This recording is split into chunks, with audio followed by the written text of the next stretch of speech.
Hello बच्चों, let's see the question. The question is, a metal block of density and mass इतना is suspended through a spring of spring constant 200 Newton per meter. The spring block system is dipped in water और water का मास हमें given है 260 ग्राम है and the block is at a height of 40 centimeter above the bottom. तो question में बोला अगर हम स्प्रिंग अगर टूट जाती है तो वाटर का जो टेम्परेचर है उसमें राइज कितना होगा। तो इसका सॉल्यूशन देखते हैं।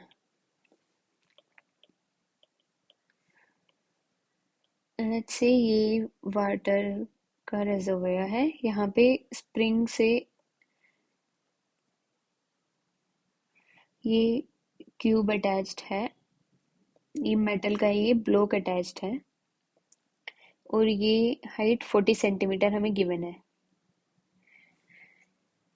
तो ये जो ब्लॉक है मेटल का, इसका mg इसका वेट जो है वो ऐसे एक्ट करेगा, इस पे बाइंड फोर्स एक्ट कर रहा होगा एफ बी, और ये स्प्रिंग जो है ये इसको फोर्स लगा रही होगी, spring force F S let's say.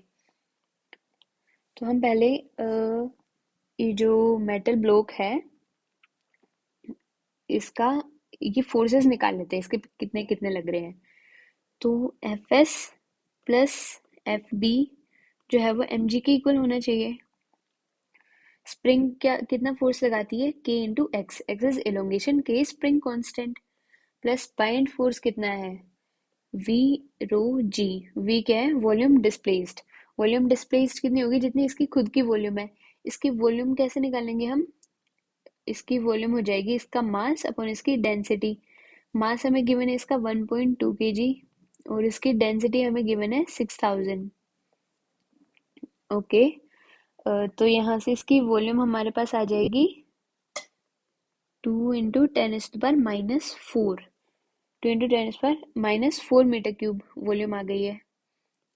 ये इक्वल होगी इसके m इंटू जी के। ओके, तो हमें यहाँ से x की वैल्यू निकालनी है। हम सबकी वैल्यूज पुट कर देते हैं। k की वैल्यू है 200, x प्लस v की वैल्यू है 2 × 10⁻⁻⁴, रो इसकी डेंसिटी है 10⁻³ g है 10 और इसका मास है 1.2 इंटू जी की वैल्यू है 10। ये जी से ये जी कैंसिल हो गया है, सॉरी कैंसिल नहीं होगा। 200x equals to 1.2 into 10 minus 2 into, यहाँ पे क्या बचा है, ये 10⁻⁴ बन जाएगा और ये कैंसिल कर देगा, तो यहाँ पे केवल 2 बचा है और यहाँ पे 1.2 है। यहाँ पे कितना है, ये 12 हो जाएगा। ये 1.2 इंटू 10 12 माइनस 2, तो ये हो गया 10। ये 200x इक्वल्स टू 10 है, तो यहाँ से x की वैल्यू आ जाएगी 0.05 मीटर, मतलब 0.05 मीटर एलोंगेशन है। तो अब हम कंजर्वेशन ऑफ एनर्जी लगाते हैं। कंजर्वेशन ऑफ एनर्जी अगर हम लगाएंगे, जब ये स्प्रिंग जो है ये टूट जाएगी, ब्लॉक नीचे जाएगा, तो टेम्परेचर जो है ये ब्लॉक का और वाटर का दोनों का राइज करेगा। ऑलराइट, तो हम कंजर्वेशन ऑफ एनर्जी लगाते हैं। स्प्रिंग के अंदर एनर्जी स्टोर्ड है हाफ के x square plus gravitation potential energy m g h minus v rho g h. ये हो गई वाटर की, जो वाटर डिस्प्लेस हुआ है उसकी। ये इक्वल होगी m1 s1 delta T plus m2 s2 delta T के equal. Delta T is change in temperature. ये तो हो गई वाटर की और ये हो गई जो मेटल ब्लॉक है उसकी।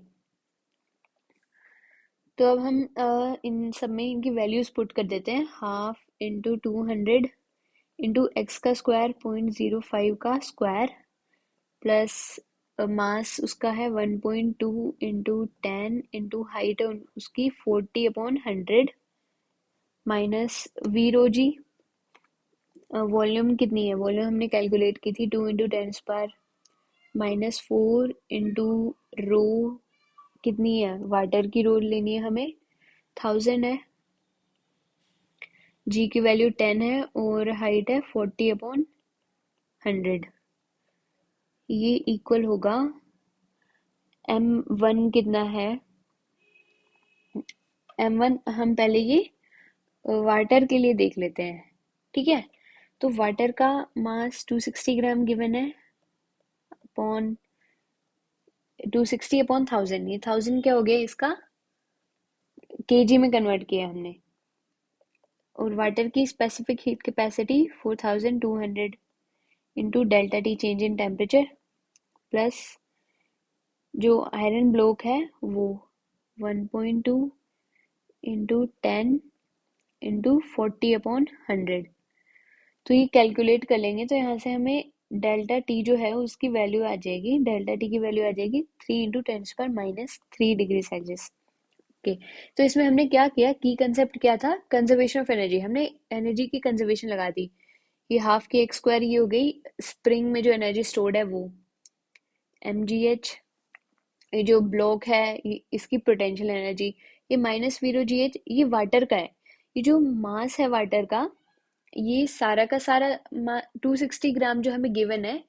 अब ये सारा का सारा तो 260 में नहीं होगा ये सब, जो ये हीट जो इसका टेम्परेचर सारे का रेज नहीं करेगा, क्योंकि कुछ जो है ये इसने डिस्प्लेस कर दिया है वाटर ने नहीं, सॉरी, ये ब्लॉक ने वाटर को डिस्प्लेस कर दिया गया है, तो ये उस वाटर की एनर्जी है। और ये m1s1 डेल्टा टी ये हीट रिक्वायर्ड फॉर वाटर और ये हीट रिक्वायर्ड फॉर ब्लॉक हो गई। तो यहाँ से हमारा आंसर निकल गया। So I hope you got it. Best of luck.